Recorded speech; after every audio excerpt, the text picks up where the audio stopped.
সংক্ষিপ্ত উপস্থিত আছেন যুগ্ম আহ্বায়ক জনাব মোখলেছুর রহমান মুকুল, উপস্থিত আছেন জনাব দিতে পারেন সবাই সভাপতি করবে যে আমাদের এই অন্তর্বর্তীকালীন সরকারকে আমাদের সবাইকে সহযোগিতা করতে হবে।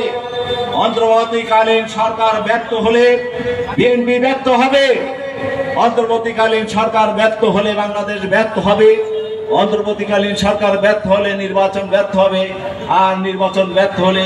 আজকে যারা ষড়যন্ত্র এবং চক্রান্ত করার জন্য ওত পেতে বসে রয়েছে, আবার নতুন করে তারা ষড়যন্ত্র এবং চক্রান্ত করে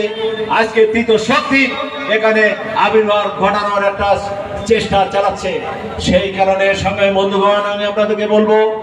15 বছর আমাদের দলের ত্যাগী নেতা কর্মীরা আজকে মামলা মোকদ্দমা ঘাড়ে নিয়ে যেভাবে আজকে রাজপথে রয়েছে, পাশাপাশি আমরা লক্ষ্য করেছি আওয়ামী লীগের কিছু দোষর